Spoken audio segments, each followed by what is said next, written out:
차이신 줄 알고 봉독 드리겠습니다. 신약성경 요한일서 5장 13절 말씀입니다.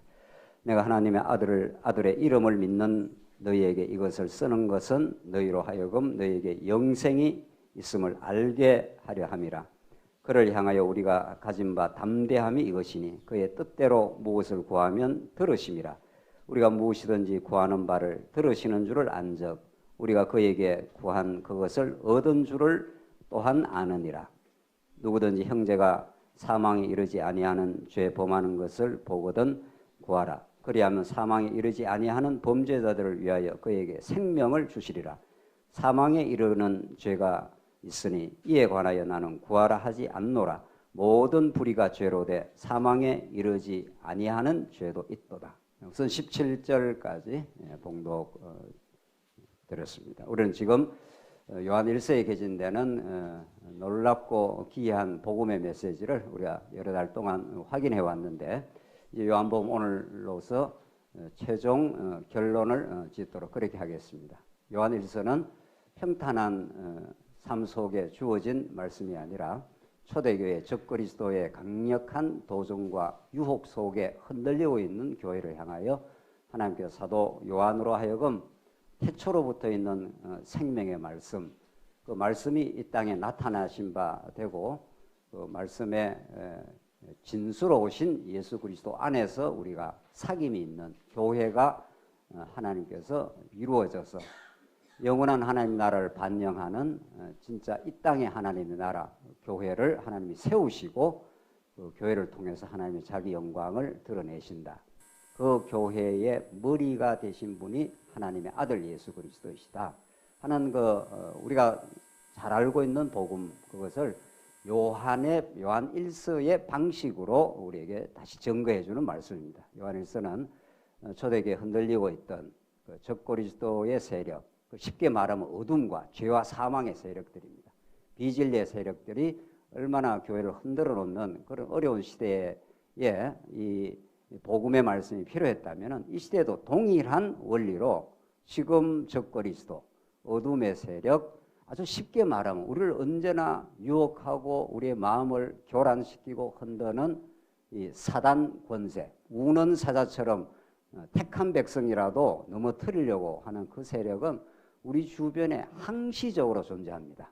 신학적으로 말하면은 자유주의 신학 이런 것들이 예수가 하나님의 아들이 아니지 이런 거죠. 그냥 도덕적 한 인간일 뿐이야.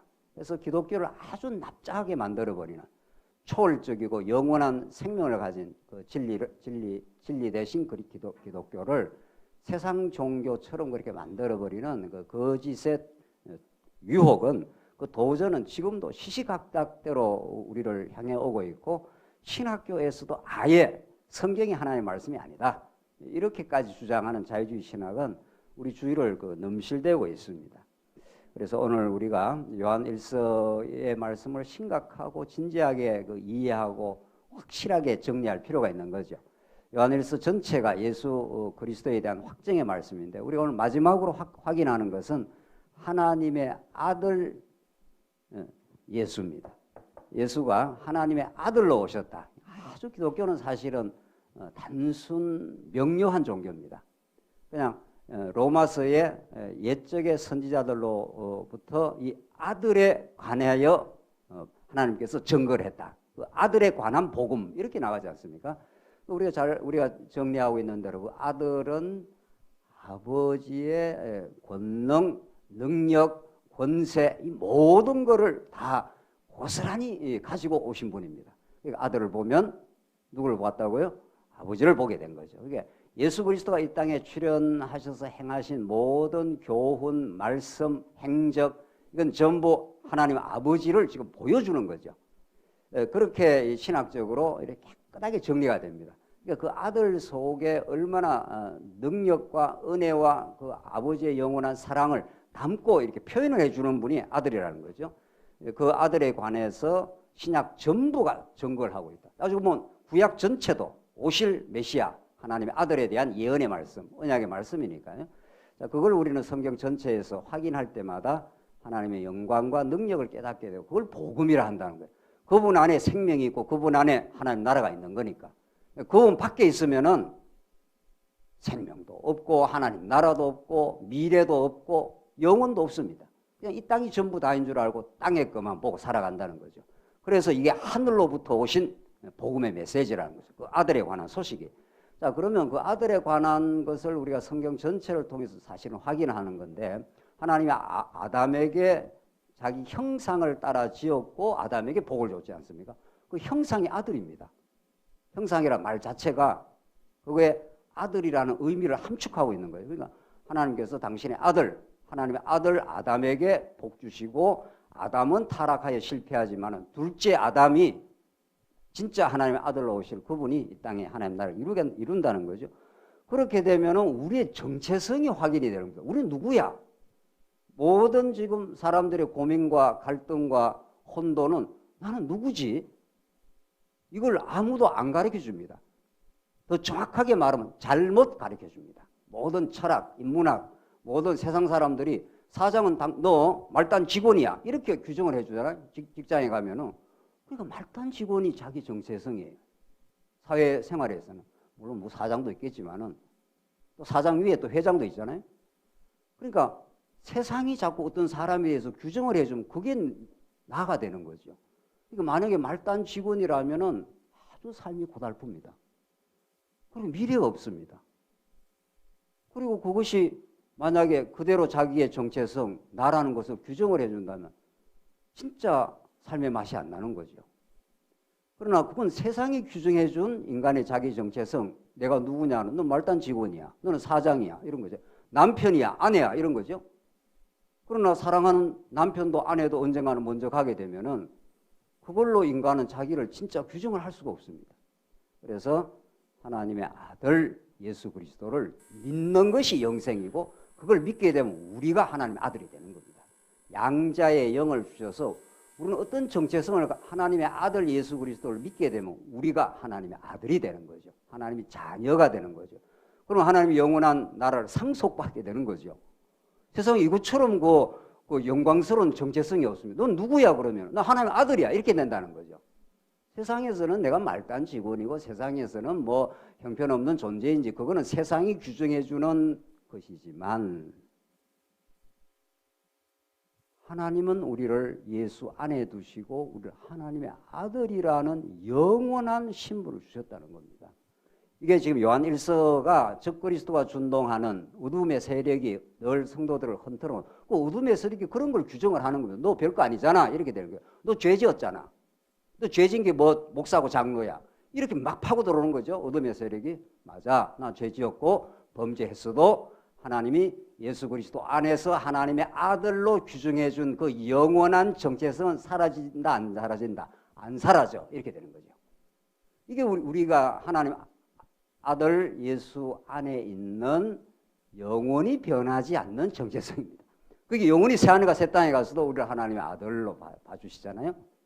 그래서 복음을 듣는다는 것은 세상의 수많은 우리 인간에 대한 규정들, 너 많이 배웠어, 못 배웠어, 많이 가졌어, 안 가졌어, 이런 잡다한 소리들, 이런 우리를 혼돈스럽게 만드는, 우리를 불편하고 어렵게 만드는 이 소리를 거세해내고 위로부터 내려오는 하나님의 아들 안에 영원한 하나님의 아들의 신분을 주신 거죠. 이게 복음이라는 겁니다. 그러니까 요한일서는 아주 간결하게 요약이 됩니다. 성경 전부는 그걸 말하고 있습니다. 예수에 대해서 증언하고 그 예수 하나님의 아들을 통해서 영원하신 하나님 아버지 되심을, 여호와 되심을 증언하는 게 복음이니까요. 그래서 오늘 우리 요한일서 결론에서 지금까지 이렇게 많은 걸 공부를 해왔지 않습니까? 태초로부터 생명의 말씀이 그것이 우리에게 나타나신 바 되었고, 그 안에 우리가 사귐을 가지게 되었고, 이것이 우리에게 기쁨이었다고. 그렇게 요한일서가 시작을 했지 않습니까? 그것이 최종 결론에서 그 영원한 생명으로 이 땅에 오신 그분이 하나님의 아들이시고, 그 아들을 믿게 되면, 믿는 것도 우리가 믿는 게 아니라 믿게 되면 영생이 있다는 거예요. 그 영생을 우리 지난 시간에 다른 용어로 설명을 했지 않습니까? 영생이라는 게 다른 용어로 뭡니까? 기억나십니까? 그 하나님의 나라예요. 새하늘과 새 땅 하나님 나라 가면 영원히 생명수 강가에서 생명나무를 먹고 마시면 영원히 살게 될 겁니다. 우리 지난 시간에 정리했지만 영생이라는 건 오래 사는 게 아니죠. 지옥 가서도 어떻게 한다고요? 오래 삽니다. 지옥 가서도. 영원히 죽어서 영원히 삽니다.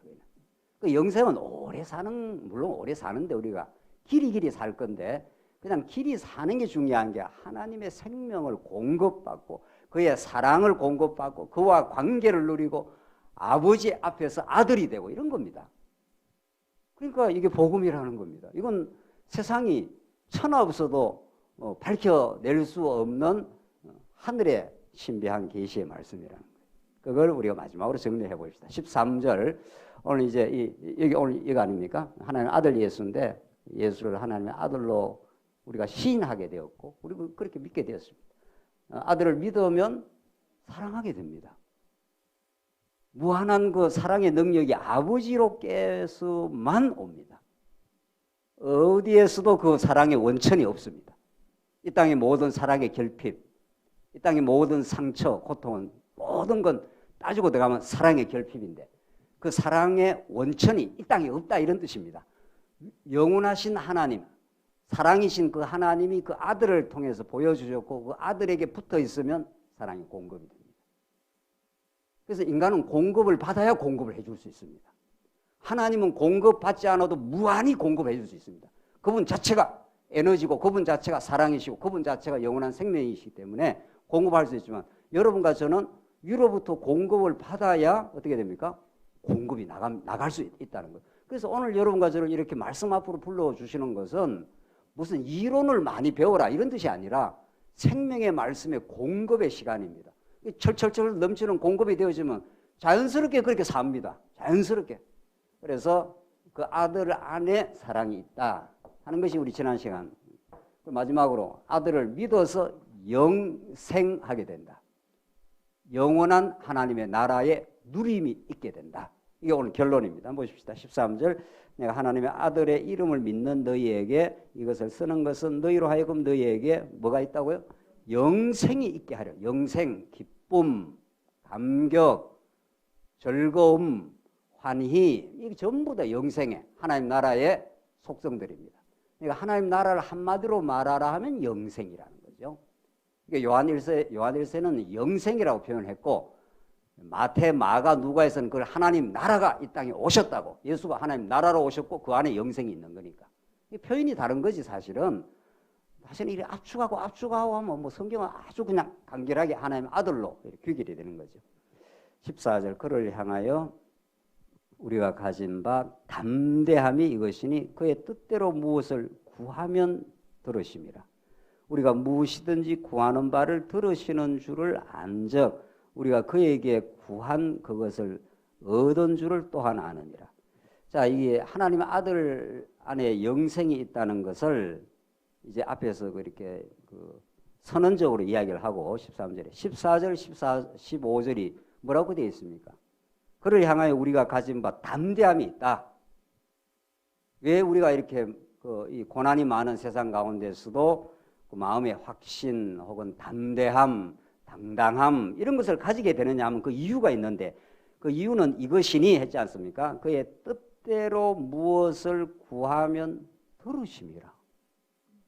이게 뭡니까 이게? 이 기도라는 주제입니다. 그 뜻대로 구하면 하나님이 그걸 들어준다는 겁니다. 그것이 우리 성도가 이 고난의 세상, 광야 같은 세상을 걸어가면서 우리가 마음에 가질 수 있는 담대함이라는 겁니다. 이 기도라는 주제, 이것에 대해서 우리가 좀 심도 있게 우리가 이제는 좀 이렇게 확인하고 점검을 할 필요가 있습니다. 우선 보십시다. 기도는 어떤 존재가 하는 겁니까?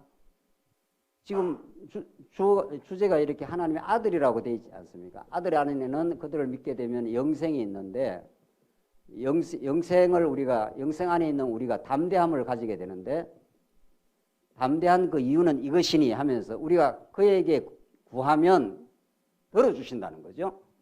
그러니까 기도는 어떤 존재가 어떤 대상에게 하는 건데 그 대상과 관계가 성립이 돼 있어야 기도를 하는 겁니다. 그렇잖아요. 어떤 아무도 모르는 애가 와서 뭘 해달라 그러면 해줍니까? 안 해주죠. 너 딴 데 가서 알아봐라 하든가. 그러니까 이미 아버지와 아들 관계가 정립이 돼 있는 거죠. 하나님의 아들 예수 그리스도 안에서 우리가 양자의 영으로 하나님 아들이 됐기 때문에 하나님이 우리 아버지라는 관계가 이미 설정이 되어 있습니다. 아무나 기도한다고 저기 절간에 가서 기도한다고 기도를 듣는 게 아니잖아요. 하나님께서 예수 밖에서 기도를 하면은 우리가 마음이 담대해지는 거, 두려움이 없어지는 거죠. 담대하다는 것은 어떤 세상 가운데 어려움이 있어도 죽으면 죽지 뭐 이렇게 이제 마음이 담대해지는 거는 어떤 분하고 관계가 돼 있다는 거죠. 이 관계가 언약적 관계이기 때문에 언약을 맺은 그분이 희건을 하는 분이 아니라는 거예요. 그 마음을 바꾸치게 하는 분이 아니라는 거죠. 그래서 이제 담대하게 되는데 드디어 이제 그 언약의 말씀에 근거한 기도의 주제가 나오지 않습니까? 여기가 그의 뜻대로 무엇을 구하면 들으심이라. 그래서 우리가 전에는 우리가 이 말씀을 처음 확인하고 배우고 할 때 우리 한국 교회의 그 잘못된 기도, 기복적 기도, 연불 같은 기도, 내가 잘 살길 바라고 남편 잘 되길 바라고 뭐 비나이다 뭐 이거 뭐 우리 어머니도 옛날에 보니까 아침에 일어나서 이렇게 물을 떠놓고 계속 하시더라고. 뭘 그렇게 기도하니까 우리 자식 잘 되고 이렇게 뭐 이렇게 그 정성이 보통 정성이 아니에요. 현실적으로 말하면 그런 정성 때문에 사람이 살아가는지도 몰라요. 현실적으로 말하면 그렇게 간절할 수가 없어요. 우리 자식 사랑 이런 거 말이죠. 그런데 그건 빗나간 기도라는 거죠. 그거에 대해서 우리가 확인을 했습니다. 왜냐하면 그건 언약에 근거한 기도가 아니니까. 그런데 이제 그게 이제 너무 많이 이렇게 쇠뇌가 되다시피 해서 이게 기도는 우리 삶 속에 중요하지 않는 것 마치 기도를 안 해도 뭐 언약은 언약대로 반드시 이루어진다고 하는 결정론, 기계론 같은 뭐 기도 하나만 하나 하나님의 언약은 다 이루어져. 이런 우리가 메시지를 너무 이렇게 각인을 많이 받았어요, 사실은. 그 말을 기도를 하지 말았고 물론 그렇게 우리가 들은 건 아니지만은 근데 워낙 이제 한국 교회가 기도에 대한 빗나감, 자기 욕망대로 막 하나님 앞에 부르짖음 이런 것들이 마치 기도인 것처럼 이제 언약의 말씀이 확실하게 하나기 때문에. 그러나 우리는 이제는 그런 기복적인 기도, 잘못된 기도의 폐해를 우리가 너무도 잘 알기 때문에 정당한 기도, 올바른 기도, 언약에 근거한 진실한 기도, 간절한 기도 이쪽으로 성경이 가르치는 건전한 쪽으로 가야 우리 마음에 담대함을 얻고 하나님과의 언약 관계를 신실하게 생생하게 깨닫게 됩니다. 사실은. 자, 이 말씀 듣는 이 1시간밖에 없지만 1시간밖에 없잖아요. 지금 수요일하고 주일 사이에서 물론 뭐 집에서 인터넷도 공부하시고 뭐 로고스 신학원도 공부하시면 더 뭐 말할 것도 좋죠. 근데 평소의 삶은 전부 뭘로 이루어지는 겁니까, 사실은? 그래서 이 하나님의 나라를 구하는 것, 그의 나라와 그의 의를 구하라. 그래야만 이 모든 것이 내게 더하시리라. 이게 예수님께서 가르쳐준 주기도를 압축을 하면은 그의 나라와 그의 의를 구하는 건데 우리의 신앙생활 전부가 다 그겁니다. 언약이 있고 성취가 여기 크게 있습니다. 언약 되면 반드시 이루어질 겁니다. 근데 그 언약과 성취의 과정에 수많은 우여곡절과 과정이 우리의 삶인데 그건 전부 기도입니다. 전부. 예를 한번 들어볼까요? 실제로 그런가 안 그런가? 시편을 한번 보십시다. 우리가 너무도 잘 아는 시편을 이론적으로 얼마나 우리가 잘 분석하라고 잘 알고 있습니까? 지금 이제 그런 이론적 분석에서 잘 아는 게 중요한 게 아니라 보십시다.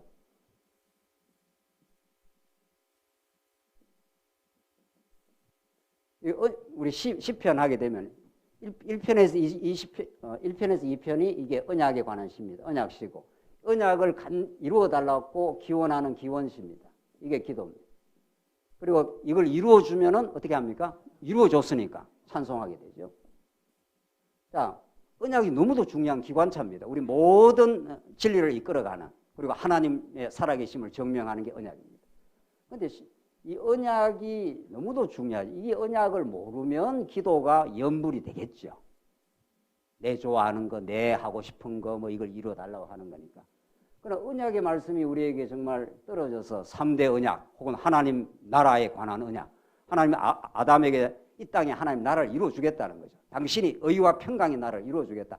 인간의 힘이 아니라 하나님께서 이루어주시겠다. 약속을 했어요. 그것이 이제 이루어지기까지는 요거는 1편에서 2편이잖아요. 기관차가. 기관차에는 객차가 쫙 붙어 있는데 이게 전부 3편에서 89편까지 그 많은 시편들이 전부 우리 삶 속에서 일어나는 언약을 붙들고 때로는 언약을 좀 망각하고 다시 언약을 회복하고 하는 모든 우리 삶은 3편부터 89편 안에서 이루어지는 겁니다. 사실은 실제로 그렇잖아요. 또 시편이 그렇게 정언을 하고 있고 이렇게 많은 그 기원시 그걸 몇 가지로 제가 압축을 한번 해보죠.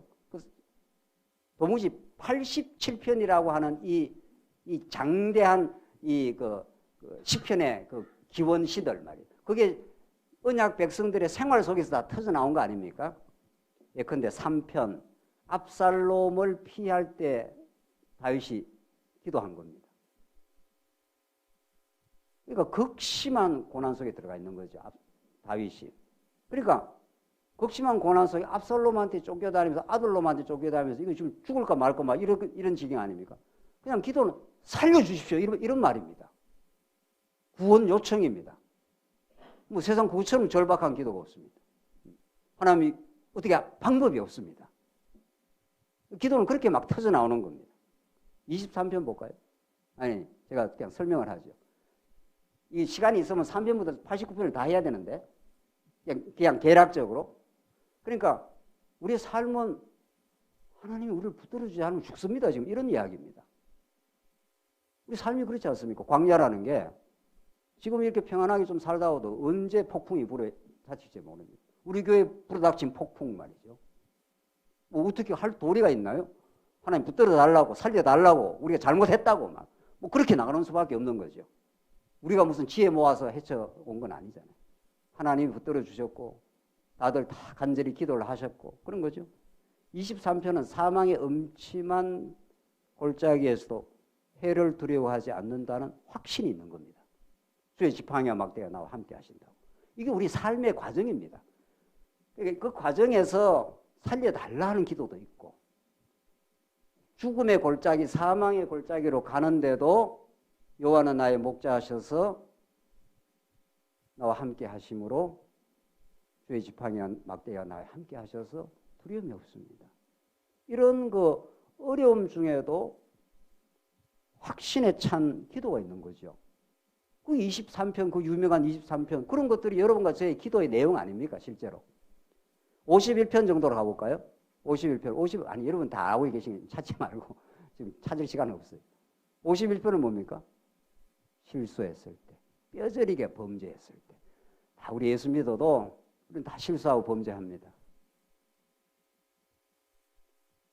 다윗의 범죄가 남의 범죄처럼 느껴진다면 너무도 영적으로는 둔감한 거죠. 다윗의 그 뼈아픈 밧세바를 취하고 우리아를 아주 사지로 몰아넣는 그런 그 다윗의 범죄는 우리에게서 멀지 않습니다. 우리도 언제나 그런 실수를 범하고 죄악을 범합니다. 그때 정말 자기가 얼마나 죄인인지 하나님 앞에 고백하고 회개하고 정한 마음을 달라고 간절히 기도하고 내 안에 타락한 마음밖에 없으니까 정한 마음, 깨끗한 마음을 창조해 달라고 그리고 용서해 달라고 이런 게 우리의 삶입니다. 자, 정리하면 너무 힘들고 어려울 때 살려달라고 구원 요청을 하고 압살롬이 나를 죽이려고 온다. 이게 기가 막힌 거죠. 그러나 사망의 엄침한 골짜기로 다녀도 해를 두려워하지 않습니다. 여호와는 나의 목자시니 나와 함께 해주시고 나를 지켜주실 걸 믿습니다. 그렇게 기도하잖아요.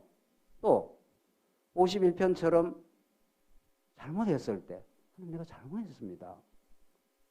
세상에 예수 믿는 사람이 잘못했습니다를 고백을 안 한다면 그건 언약의 말씀을 제대로 믿은 건 아니죠. 그렇잖아요. 이 언약의 말씀을 믿으면 이런 것들이 나온다는 겁니다. 하나님이 이렇게 인도를 해간다는 거니까. 그렇잖아요. 그러니까 51편에 용서해달라고 하는데 하나님 용서해 주시죠. 우리가 하나님께 그 담대함이 이것이니 우리가 뜻대로 기도하면은 하나님이 뭐 하신다고요? 들어주신다는 거 아닙니까? 그리고 우리가 실수했을 때 용서해달라고 간절히 기도하면 하나님 우리 마음을 시원하게 해주신다는 겁니다. 이게 하나님과의 관계에서 계속 일어나는 일들입니다. 84편으로 한번 가볼까요? 주의 장막의 아름다움을 사모하는 기도인데 이게 여러분들 잘 아시는 84편에 주의 궁정에서 한 날이 다른 곳에서 첫날보다 나은 즉 악인의 장막에 사는 것보다 내가 하나님의 성전에 문지기로 있는 것이 좋사오니 이 유명한 구절 아닙니까? 그러니까 주님의 그 궁정에 사는 것이 다른 곳에 첫날을 사는 것보다 더 낫다. 그러니까 주님하고 함께 거하며 있는 것이 그렇게 행복하고 좋습니다. 나는 그 주님의 품을 사모하고 그 주님을 떠나기를 싫습니다. 오늘 우리 교회에 오는 것도 그런 거 아니겠어요? 물론 뭐 집에 있어도 주님하고 같이 있는 거지만 근데 조금 다른 것 같아요. 내가 한번 봐도 집에 있으면 TV 앞에서 드라마 보느라고 허준 드라마 같은 데 빠져가 보느라고 하나님 깨끗하게 잘 잊어버리더라고요. 네. 그러니까 하나님은 어디라도 계셔요. 어디라도 계시지만 역시 우리 성도들과 함께 한 자리에서 말씀 듣고 있으면 확실하게 느낌이 다르죠. 그래서 요컨대 이런 그 간절한 기도를 살려주십시오. 내가 잘못했습니다. 그러나 하나님이 나와 함께 하셔서 부족함이 없습니다. 주의 궁정을 내가 사모합니다. 내가 이 고난의 세상 속에서 새하늘과 새 땅을 나는 간절히 사모합니다. 이런 간절한 사모, 구원 요청 이런 것들이 쫙 이루어지면서 찬송이 터지겠죠. 마지막에 하나님 이루어주셨습니다. 하나님 이 죽음의 고비에서 지켜주셨습니다. 내 죄를 용서해 주셔서 감사합니다. 그래서 하나님 나라를 새롭게 내가 누릴 수 있습니다. 이게 다 찬송의 내용, 하나님 나라의 누림입니다. 이게 용서해 주시고 하나님은 기도한 대로 하나님의 아들의 신분을 박탈하지 아니하시고 그렇잖아요. 우리가 위기에서 건져주시고 이런 내용들이 다 기도 과정에서 이루어졌고 하나님이 언약대로 한 기도를 들어주신 거죠. 그래서 기도는 옛날에 기복적인 기도 잘못됐어. 새벽 기도 잘못됐어. 잘못됐다는 쪽으로 많이 이렇게 각인될 게 아니라 그런 건 잘못된 건데 올바른 기도는 뭐지? 우리 삶 전부가 기도지. 이런 아주 적극적이고 긍정적이고 간절한 기도가 우리에게 너무도 필요해요. 우리 삶은 다 그렇게 진행될 겁니다. 광야에 여러분과 저가 어려움을 봉착하고 거꾸러지게 돼 있고 실수하면 하나님 내가 잘못했습니다라고 할 거고 용서를 구할 거고 하나님께 용서를 구하면 우리 지체들에게도 내가 잘못했다고 이렇게 하게 될 거고 그럼 관계가 회복될 거고 하나님 나라가 누려지게 될 것입니다. 오늘 본문 말씀을 그냥 이거 아는 말씀 이렇게 지나갈 이제 내용이 아니라는 거죠. 뭐 이론적으로 뭐 우리 자원조합교 성도님들이 뭐 본문 말씀 자체를 모르겠냐고요. 근데 그런 걸 아는 게 중요한 게 아니라 진짜 우리가 그렇게 기도하고 사는가? 정말 우리가 간절한가? 정말 우리는 우리 실수했을 때 하나님께 간절히 뭐 과거잖아, 지금잖아, 옛날에 다 용서해버렸다고. 그럼 하나님께 기도를 안 하나요? 그러면? 그렇지 않습니다. 그런 건 원리적으로 그 말이 틀린 말이라고 맞는 말이죠. 십자가에서 영원히 다 죄를 속했죠. 그럼 하나님께서는 그 언약의 말씀에 근거해서 우리에게 찬송을 만들어내기 위해서 실수 가운데 두시기도 하고 어려운 가운데 두시기도 하고 관계 갈등 속에 두기도 하고 뭐 이런저런 일들이 뭐 계속 진행되는 거죠. 삶은 그렇게 지금 진행되고 있습니다. 그러니까 기도 없는 삶은 불가능하고 신앙생활이 아닌 거죠.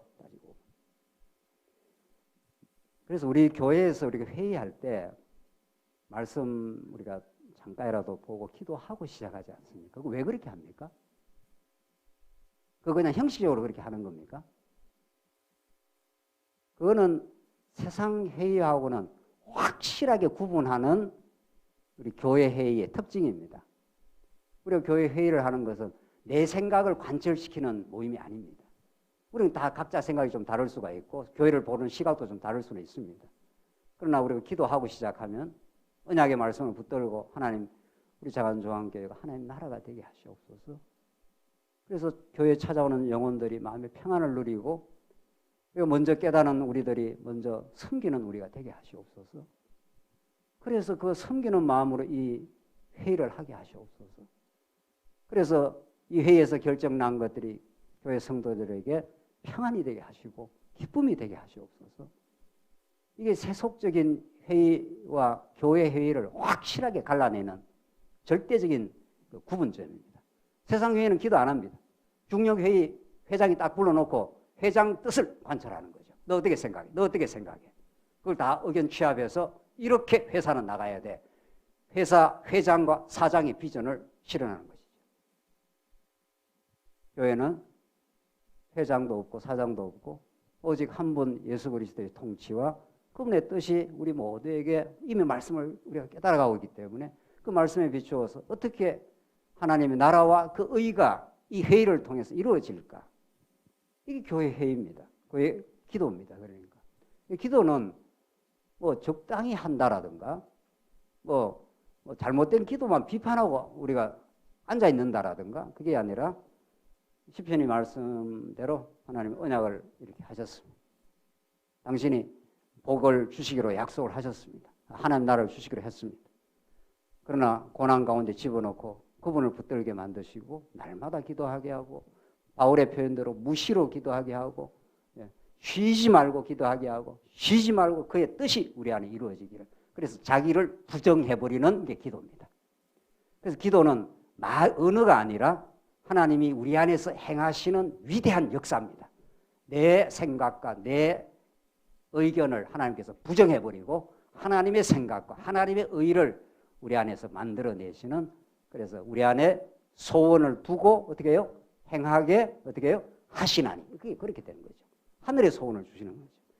그래서 정말 우리가 정당하고 올바른 오늘 본문의 말씀처럼 우리가 가진 담대함이 이것이니 그의 뜻대로 무엇을 구하면 들을 것이라.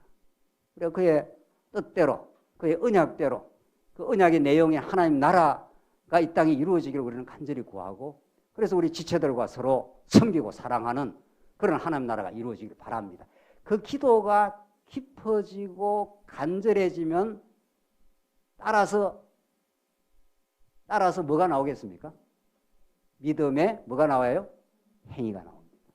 그래서 언약하고 바로 믿음의 행위로 바로 뛰어나가는 게 아니라 그 기도의 과정에서 내가 얼마나 죄인인지, 그러나 하나님 우리를 얼마나 사랑하시는지, 내 스스로 이룰 수 없는 하나님 나라를 하나님이 내 안에서 예수 안에서 이루신다는 걸 믿을 때 그에 대한 간절한 기도가 점점 깊어지면은, 기도가 깊어지는 사람에게는 행위가 어떻게 해요?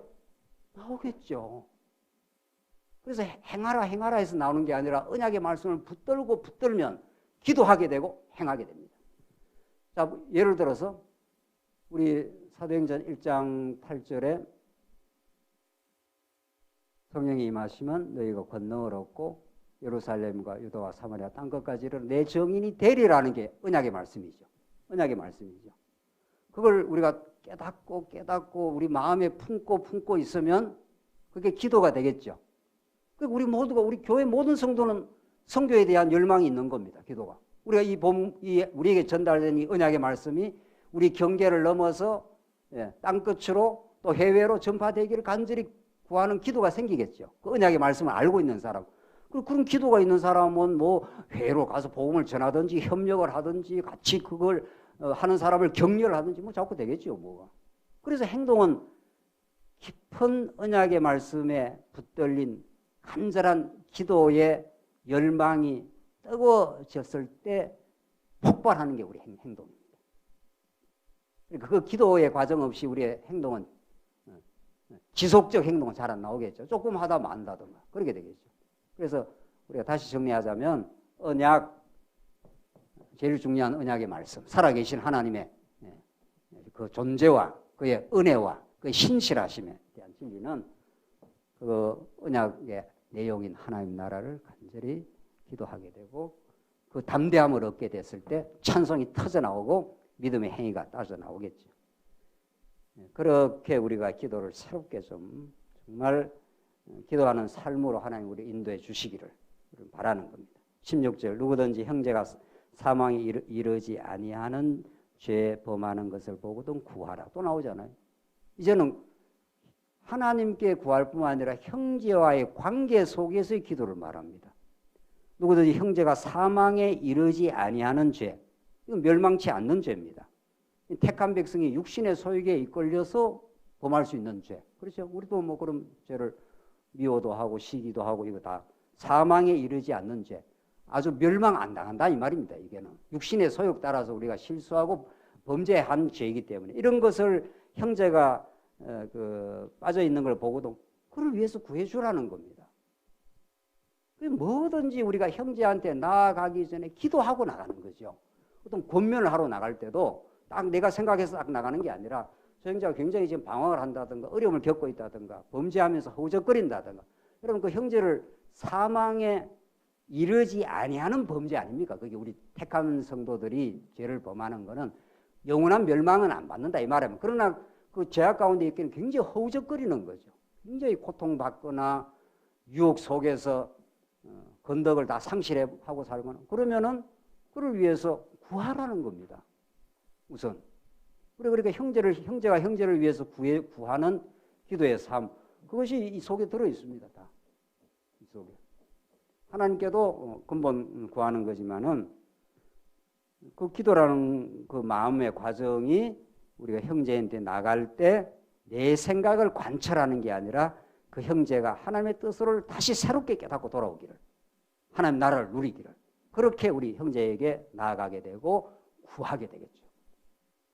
그리하면 사망에 이르지 아니하는 범죄자들을 위하여 그에게 생명을 주시리라 했지 않습니까? 이미 얻은 생명인데 자꾸 육신의 소욕 때문에 그 생명의 약동과 기쁨을 잃어버리고 산다 이 말입니다. 범죄하고 나면은 우리가 범죄하고 나면 실수하고 나면 죄책감에도 시달리고 허우적거리고 변명하기 바쁘고 합리화하고 계속 그럴 때가 있지 않습니까? 그러면 그게 생명의 기쁨을 상실하는 케이스입니다. 그럴 때 그 형제를 위해서 구해주라는 거죠. 기도하라는 거죠. 그럼 기도하는 마음으로 또 다가가게 되겠죠. 그 기도가 깊어지면 믿음의 행위가 따라 나오게 되겠다는 거죠. 그래서 사망에 이르는 죄가 있나니 이에 관하여 나는 구하라 하지 않노라. 이 사망에 이르는 죄는 영원한 멸망받는 죄, 적그리스도가 하나님의 아들을 부정하는 죄 이런 겁니다. 그걸 위해서는 기도할 이유가 없다. 그건 하나님 멸망으로 정해놨다는 거죠. 17절 모든 불의가 죄로 돼 사망에 이르지 아니하는 죄도 있도다. 이게 택한 백성이 육신의 소욕을 따라서 우리가 연약해서 짓는 범죄 이런 겁니다. 그런 범죄를 우리 주변에 우리 지체들이 우리 자녀들이 행하면 우리가 당연히 그걸 기도하게 되겠죠. 그래서 다시 생명을 회복하고 하나님의 언약의 말씀을 다시 생각하여 그 기도하는 가운데 있게 살아가게 되면 우리는 반드시 찬송이라는 걸 만들어 내시는 거죠. 그러니까 이 간결한 구조가 우리의 그 예배 생활 아닙니까? 우리가 지금 예배라는 것을 한간에는 예배라는 말도 참 쓰기 어려워 그러는데 예배라는 게 우리 신앙 전부 다입니다. 언약의 말씀을 믿으면 하나님의 위대하심과 그 경륜을 깨닫으면 그를 찬송하고 그에게 간절히 기도하고 그게 전부 영적 예배입니다. 우리 삶 전부는 영적 예배요, 기도요, 찬송으로 그렇게 이루어지는데 세상에 그 예배라는 말을 성경이 영적 예배라 너희가 이 산에서도 저 산에도 드리지 말고 이제 드려야 될 때가 있는 게 신령과 진정으로 예배 드릴 때가 오나니 세상이 우리 신앙의 강건함은 제대로 된 예배의 회복입니다. 하나님께 약속의 말씀을 붙들고 하나님이 이루어 주실 걸 간절히 믿고 그리고 담대함을 얻어서 그걸 기도하게 될 때 그것이 이루어졌을 때 오직 우리가 이루어냈다가 아니라 하나님이 이루어내셨습니다라고 우리 찬양하게 되고 세상에 이것처럼 하나님과 관계가 돈독하고 기쁨이 있고 진짜 송두리째 예배인 거죠 사실은. 그래서 우리는 자꾸 이런 것이 예배가 아닙니다. 이런 것이 기도가 아닙니다. 이런 것이 뭐가 아닙니다.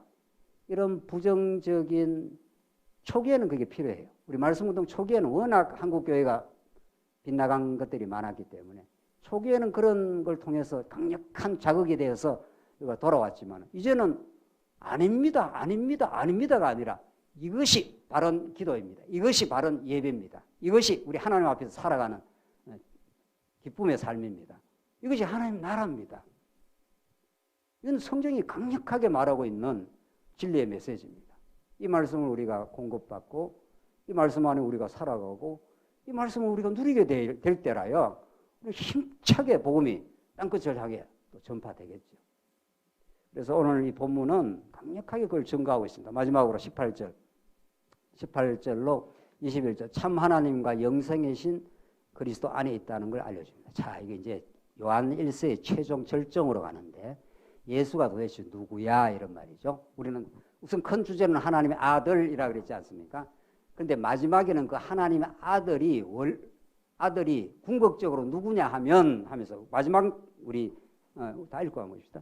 하나님께로부터 난 자는 다 범죄하지 아니하는 줄을 우리가 아노라. 하나님께로부터 나신 자가 그를 지키심에 악한 자가 그를 만지지도 못하는 이런 담대함이 있습니다. 우리 속사람 예수 안에 있는 사람은 사단이 만지지도 못합니다. 우리 그 사람을 우리가 유린하고 때로는 교란도 시키지 우리 예수 안에 있는 속사람 하나님께로부터 나신 예수의 아들의 영을 우리에게 부어주셔서 성령이 우리가 지키고 있기 때문에 여러분과 저를 만지지 못합니다. 절대로.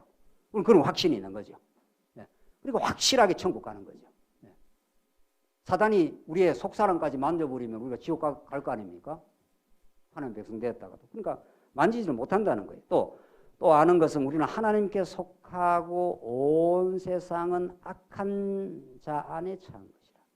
하나님께서 우리가 과거에는 세상 가운데 속해 있었지만 우리를 하나님의 아들의 생명을 통해서 건져내시고 하나님 아들의 나라로 옮겨 정했기 때문에 우리 이제 빛과 생명 가운데 이제 거하는 겁니다. 20절 또 아는 것은 하나님의 아들이 이르러 우리에게 지각을 주사 우리로 참된 것을 알게 하신 것과 또한 우리가 참된 자 곧 참된 자 진리인 자 이런 말이죠. 곧 그의 아들 예수 그리스도 안에 있는 것이니 그는 뭐라고 했습니까? 이거는 뭐 빨간 줄을 한번 끊어야 되겠는데 그는 참 하나님이시요. 하나님의 아들 예수가 궁극적으로는 뭐라는 겁니까? 참 하나님이라는 겁니다. 이분이 인간의 몸을 입고 육신의 몸을 입고 영원한 태초로부터 있는 생명이 이 땅에 나타나서 우리에게 알게 하려고 진리를 깨닫게 하려고 우리 가운데 거하셨을 뿐이지 그가 곧 하나님이라는 겁니다. 도마도 그랬잖아요. 나의 주 나의 하나님이라. 요한복음이나 요한일서는 쭉 이렇게 말씀을 끌어가다가 그 아들이 곧 참 하나님이요 영생이라는 겁니다. 예수가 참 하나님을 보여주러 오신 계시의 절정이다. 지금 그 말 아닙니까? 자, 이 점에서 우리가 전통적 삼위일체를 좀 새롭게 조명할 필요가 있습니다. 우리 물론 언약 성취사적 성경신학이 너무나 혁명적인 성경 전체를 드러내는 아주 중요한 기여를 했고 또 우리는 그걸 굉장히 중요하게 생각합니다. 그러나 2000년 교회사가 그렇게 무의미하게 왔겠느냐고요. 그렇지 않습니다. 우리는 자칫하면 굉장한 환상이 우리만 하나님이 사랑하시는 거예요. 지금 기존교회 성도님도 하나님 엄청 사랑합니다. 그렇습니까? 안 그렇습니까? 그분들은 좀 이렇게 성경 전체를 잘 모를 뿐이지 똑같이 사랑합니다. 우리 애기 막내나 둘째나 더 큰 형이 있는데 부모는 똑같이 사랑합니다. 그러니까 마치 우리만 하나님이 우리에게만 있는 걸로 그런 건 조금 유화적인 환상입니다. 우리는 하나님 사랑하시죠. 또 사랑하시니까 이렇게 성경 전체를 보는 정말 이 언약 성취의 그 놀라운 그 이야기를 우리에게 주신 건 사실입니다. 그런데 우리 전통적인 삼위일체가 성부 하나님, 성자 하나님도 이유 하나님, 성령 하나님도 진짜 하나님 그런 명제는 중요합니다. 사실은. 그건 그대로 중요합니다.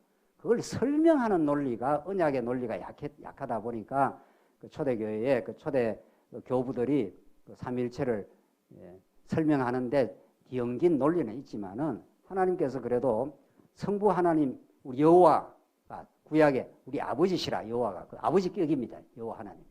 그 여호와 우리 하나님 아버지 격인 그 하나님께서 당신의 신실함과 능력과 궁극적으로 살아계심을 우리에게 가르쳐주기 위해서 그 아들 하나님의 아들을 우리에게 보내주신 거잖아요. 그러니까 히브리서가 우리 늘 정리하는 대로 히브리서 1장 1절로 3절 그 유명한 정말 그 히브리서 기자의 그 예수에 대한 정언 말이에요. 구약 옛적에 이런 모양 저런 모양으로 말씀하신 하나님께서 이 모든 날 마지막에 아들로 말씀하셨으니 그 아들이 만유의 상속자요 하나님의 영광의 광채요 본체의 형상이요 죄를 정결, 세상에 죄를 정결케 하는 존재가 누굽니까? 그건 심판자라야만 아버지의 권세를 가져오라야 죄가 있다 없다 이를 정결해 주지 않습니까? 사람은 아무리 죄를 있다 없다 해도 아무 효과가 없습니다. 그래서 하나님 보좌 우편에 앉으시면, 보좌 우편이라는 건 권능의 보좌입니다. 그러니까 예수가 곧 하나님이다 이런 뜻입니다. 그 아들로서 하나님의 권능과 그 영광을 다 드러냈다 이런 뜻입니다. 예수가, 하나님의 아들 예수가. 그러니까 아들을 보면 아버지의 모든 걸 다 보여주시는 분이다. 그 아들 안에 영생이 있고 하나님 나라가 있고 그가 참 하나님이다 이런 뜻입니다. 지금 요한일서는. 이걸 우리가 깨닫고 우리가 확신하면은 어떤 세상의 적그리스도, 어떤 어둠의 권세의 도전과 유혹을 이겨낼 수 있다. 왜냐하면 그 아들의 권세와 영광과 하늘나라의 유업을 양자의 영을 받아가고 우리도 하나님 아들이 됐으니까 이런 뜻입니다. 여러분 하나님의 아들이 됐다는 이런 걸 깜짝 까무라칠 소식 말이죠. 세상에 나는 뭐 별것도 아닌 존재고 세상에 살다가 우리 연세 드신 우리 장로님 권사님들 몸이 많이 자꾸 아프잖아요. 당신은 아픈 사람 이렇게 나이 많은 이렇게 세상은 자꾸 규정을 한다고요. 그렇지 않습니다. 그건 세상의 타락된 논리에 의해서 규정이 되는 거죠. 우리 아이들은 이렇게 아이들은 싱싱한 아이고 나이 들으면 싱싱한 거 반대가 뭡니까? 별볼로 그렇습니까? 그렇지 않습니다. 우리는 하나님의 영생을 누리는 하나님의 아들입니다. 이건 변하지도 않습니다. 예.